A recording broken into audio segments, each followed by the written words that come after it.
இன்று இரவு தியானத்திற்காக தேவன் நமக்கு தந்த வேத வசனம் ரூத் 4வது அதிகாரம் 13 மற்றும் 17வது வசனங்கள். போவாஸ் ரூத்தை விவாகம் பண்ணினான். அவள் அவனுக்கு மனைவியானாள். அவள் கற்பந்தரித்து ஒரு ஆண் பிள்ளையை பெற கர்த்தர் அனுக்கிரகம் பண்ணினார். அதற்கு ஓபேத் என்று பெயரிட்டார்கள். அவன் தாவீதின் தகப்பனாகிய ஈசாயின் தகப்பன். கிறிஸ்துவுக்குள் பிரியமானவர்களே, ரூத் ஒரு இளம் விதவை.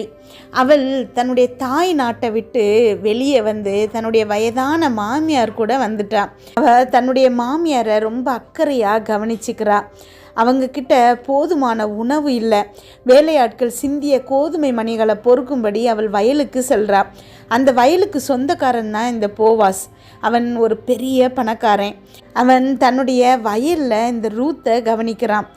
கோதுமை மணிகளை வேண்டும்னே நிறைய சிந்தும்படி அவன் தன்னுடைய வேலைக்காரங்க கிட்ட சொல்கிறான். அவன் ரூத்துவின் மீது தயவாய் நடந்து கொண்டான். இப்போ தேவன் அவர்களுடைய தேவைகளை சந்தித்து விட்டார். அவள் மிகவும் நன்றி உள்ளவளாக மாறுகிறார். ஆனால் பாருங்க, தேவன் நிறைய ஆச்சரியங்களை வைத்திருக்கிறார். உங்களுடைய தேவைகள் சந்திக்கப்பட்டதுக்கப்புறம் அப்பாடா அப்படின்னு நீங்கள் நினைப்பீங்க. ஆனால் தேவன் அதை விட பெரிய ஆச்சரியங்களை உங்களுக்காக செய்கிறாரு. இங்கே அப்படி தான் ரூத்து சாப்பிட்றதுக்கு உணவு கிடைச்சிருச்சின்னு சொல்லிட்டு அவள் திருப்தியாக இருக்கும்போது அங்கே இன்னும் பெரிதான ஒன்றை தேவன் செய்கிறாரு. அது என்ன அப்படின்னா, போவாஸ் ரூத்தை திருமணம் செய்கிறான். அவங்க கணவன் மனைவியாக மாறியாச்சு. இப்போ அவள் அந்த வயலில் வேலை செய்ய வேண்டியதில்லை. அந்த வயல் அவளுக்கு சொந்தமாகிவிட்டது. அந்த வயலில் தானியம் கிடைக்காதான்னு சொல்லிட்டு ஒவ்வொருத்தர் பின்னாடியாக அலைந்த ரூத்து அந்த வயலுக்கு சொந்தக்காரியாக மாறியாச்சு. அவங்களுடைய மகனுடைய பேரன் தான் தாவீது. போதுமான உணவு கூட இல்லாத நிலையில் இருந்த ரூத்து இயேசு கிறிஸ்துவோட முன்னோர்களில் இவளும் ஒருத்தியாக மாறிவிட்டா. தேவன் உங்களை குறித்து பெரிய திட்டங்கள் வைத்திருக்கிறாருங்கிறத மட்டும் ஒருபோதும் மறந்துடாதீங்க. ஜெபிப்போமா. எங்கள் அன்பின் பரலோக தகப்பனே, இன்று முழுவதும் என்னையும் என் குடும்பத்தில் இருக்கிற ஒவ்வொருவரையும் பாதுகாத்தீங்கப்பா. நன்றியோடு துதிக்கிறோம் அப்பா, ஸ்தோத்தரிக்கிறோம். இந்த இரவு வேளையில் எங்களுக்காக நீங்கள் தந்த வசனத்திற்கு நன்றியப்பா. எங்களோடு பேசியிருக்கீங்க. ஒவ்வொரு வார்த்தைக்காகவும் நன்றிப்பா. இன்றைக்கு நீங்கள் கொடுத்துருக்கிற இந்த வார்த்தை ஒவ்வொரு பிள்ளைகளின் இருதயத்திலையும் அப்பா 100 மடங்கு பலன் தரப்போகுதுப்பா. அதுக்காக நன்றி செலுத்துகிறோம். என்னோடு ஜெபித்து கொண்டிருக்கும் ஒவ்வொரு பிள்ளைகளையும் உங்கள் கரத்தில் கொடுக்குறேன்ப்பா. அந்த பிள்ளைகள் போகும்போது வரும்போது ஆசீர்வதிங்க. அவங்க இருதயத்தின் வாஞ்சைகள் எல்லாவற்றையும் நிறைவேற்றுங்கப்பா. என்னென்ன காரணங்களுக்காக இப்பொழுது ஜெபிக்கிறாங்களோ அதிலெல்லாம் அவர்களுக்கு ஒரு வெற்றியை கொடுங்கப்பா. கமெண்டில் ஜெபிக்க சொல்லியிருக்கிற ஒவ்வொரு பிள்ளைகளுக்காக ஜெபிக்கிறோம். உண்மை நம்பி வந்திருக்கிற அந்த ஒரு பிள்ளை கூட வெறுமையாய் திரும்பக்கூடாதுப்பா. ஒவ்வொரு நன்றி மெசேஜுக்காகவும் உமக்கு நன்றி செலுத்துகிறோம். எல்லாருடைய ரிக்வெஸ்ட் மெசேஜும் அதே மாதிரி ஸ்தோத்திரம் சொல்லுகிற மெசேஜாக மாறணும்ப்பா. அத்தனை பிள்ளைகளும் உங்கள் கையிலிருந்து நன்மைகளை பெற்றுக்கொள்ள போகிறாங்கப்பா. இதை உறுதியாக நாங்கள் விசுவசிக்கிறோம்.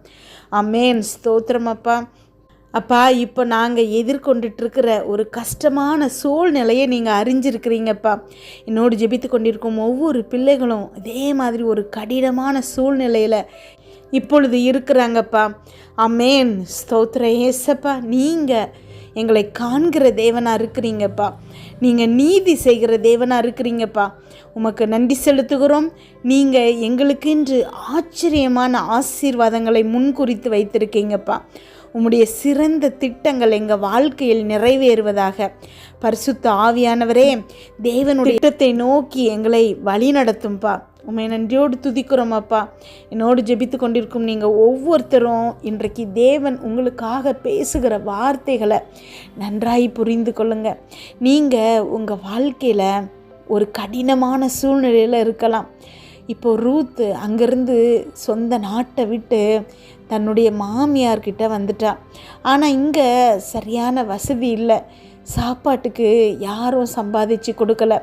அப்போ என்ன செய்யணுன்னா, இந்த வயல்களில் போய் வேலைக்காரங்க கீழே சிந்தி போடுகிற தானியங்களை மட்டும்தான் எடுத்துகிட்டு வந்து சமைக்க முடியும்.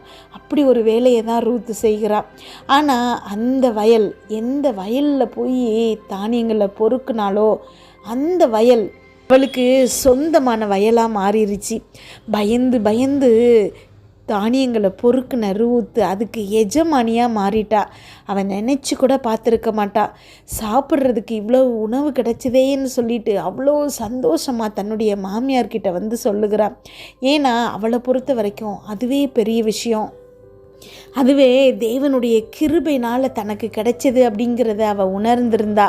ஆனால் தேவன் அதை விட ஆச்சரியப்படத்தக்கதான பெரிய பெரிய ஆச்சரியங்களை வச்சுருந்தார். அந்த வயலுக்கு சொந்தக்காரி ஆனது மட்டும் இல்லாமல் இயேசு கிறிஸ்து தலைமுறையில் அவளும் இடம்பெற்றிருக்காங்கிறது தான் அங்கே பெரிய விஷயம். இப்பேற்பட்ட ஆசீர்வாதத்தை ரூத்துக்கு தேவன் முன்குறித்து வைத்திருந்தார். அதே மாதிரி தான் நீங்கள் இப்பொழுது உங்கள் கடினமான சூழ்நிலையில் ஒரு வேதனையில் இருப்பீங்க. ஆனால் தேவன் உங்களுக்குன்னு பெரிய திட்டங்களை முன்குறித்து வைத்திருக்கிறாரு. ஆச்சரியமான அற்புதங்களை முன்குறித்து வைத்திருக்கிறாரு. நீங்கள் நினச்சி கூட பார்க்க முடியாத உயரங்களை தேவன் உங்களுக்காக வைத்திருக்கிறாரு. இன்றைக்கு ஆவியானவர் உங்களை அதற்கு நேராக வழி நடத்த போகிறாரு. நீங்கள் முதல் அதிசயத்துக்கே இதுவே எவ்வளோ பெரிய விஷயம் நினச்சிட்டு இருக்கும்போது தேவன் அதை விட பெரிய பெரிய ஆச்சரியங்களை உங்கள் வாழ்க்கையில் காட்ட போகிறாரு. நீங்கள் நினச்சி கூட பார்க்க முடியாத விஷயங்களை தேவன் உங்கள் வாழ்க்கையில் செய்ய போகிறாரு. என்னோடு ஜெபித்து கொண்டிருக்கும் நீங்கள் ஒவ்வொருத்தரும் ஆச்சரியப்பட போகிறீங்க. ஏன்னா தேவன் உங்களை குறித்து வைத்திருக்கிற திட்டம் அவ்வளவு அற்புதமானது. ஆமென். அவர் நீங்கள் இழந்த அத்தனையும் திரும்ப தருகிறாரு. உங்கள் வாழ்க்கையில் அவர் நீதி செய்கிறாரு. ஆமென். ஸ்தோத்திரம் அப்பா. நன்றி ஆண்டவரே. அப்பா, என்னோடு ஜெபித்து கொண்டிருக்கும் இந்த ஒவ்வொரு பிள்ளைகளையும் உங்கள் கரத்தில் கொடுக்குறேன்ப்பா. அந்த பிள்ளைகளுடைய எல்லா தேவைகளும் சந்திக்கப்படணும்ப்பா. அவங்களை குறித்து நீங்கள் வைத்திருக்கிற திட்டம் நிறைவேறணும்ப்பா. தேவைகள் சந்திக்கப்பட்ட உடனேயே அவங்க இருதயம் அப்பா பூரிப்படைந்து சமாதானமாகிறதுப்பா. ஆனால் அதை விட பெரிய ஆச்சரியங்களை நீங்கள் வைத்திருக்கிறீங்கப்பா. அதுக்காக உமக்கு நன்றி செலுத்துகிறோம் அப்பா. இன்றைக்கு என்னோடு ஜெபித்து கொண்டிருக்கும் ஒவ்வொரு பிள்ளைகளும் நீங்கள் தெரிந்தெடுத்து அப்பா இங்கு ஜெபிக்க வைத்திருக்கிறதுக்காக உமக்கு நன்றி செலுத்துகிறோம் அப்பா. இயேசுவே அப்படின்னு உங்களை நோக்கி கூப்பிடும்போது நீங்கள் அந்த பிள்ளைகளுக்கு அற்புதம் செய்கிறீங்க ஏசப்பா. என்னோடு ஜெபித்து கொண்டிருக்கும் ஒவ்வொரு பிள்ளைகளும் தங்களுடைய ஆபத்து காலத்தில் அப்பா உம்மை நோக்கி கூப்பிடுகிற ஞானத்தை கொடுங்க ஏசப்பா. ஆவியானவர் அந்த பிள்ளைகளுக்கு ஞாபகப்படுத்தணும்ப்பா. உணர்வுள்ள இருதயங்களை இப்பொழுது கொடுங்கப்பா. ஆமென். ஸ்தோத்திரம் ஏசப்பா. நன்றி ஆண்டவரே. அப்பா உம்முடைய நாமத்தை இவர்கள் அறிந்திருக்கிறபடியினால் அப்பா இவங்களை உயர்ந்த அடைக்கலத்தில் நீங்கள் வைக்க போகிறமைக்காய் நன்றி ஏசப்பா. நித்திய ஜீவனை கொடுக்க போகிறமைக்காய் நன்றி ஏசப்பா. ஆபத்து காலத்தில் அவங்களோடு இருந்து தப்புவிக்க போகிறமைக்காய் நன்றி ஏசப்பா. ஒவ்வொரு பிள்ளைகளையும் நீங்கள் தாங்கி ஏந்தி தப்புவிக்கிறமைக்காய் உமக்கு நன்றி செலுத்துகிறோமப்பா. ஆமென். அவர்கள் இப்பொழுது இருக்கிற கடினமான சூழ்நிலையிலிருந்து அவங்க கண்களை எடுத்து அப்பா அற்புதங்களை செய்ய போகிற உங்கள் மீது பதிக்கணும் ஏசப்பா.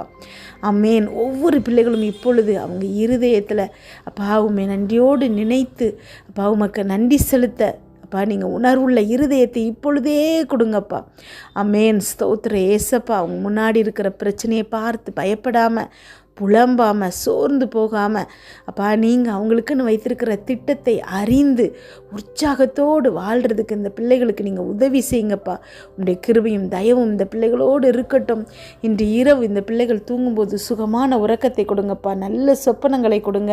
வீட்டை சுற்றியும் இரத்தத்தை தெளிக்கிறோம். அதிலிருந்து புறப்படுகிற வல்லமை எல்லா தீங்கு புல்லாப்பு பொறாமை எரிச்சல் கெட்ட ஆவிகள் பில்லி சூனிய மந்திரம் செய்வினை பாவம் சாப நோய் விபத்து எல்லாவற்றிலிருந்து விலக்கி பாதுகாப்பதாக. நாளை காலை எழுந்திருக்கும் போது புதிய கிருபையால் தாங்குங்கப்பா.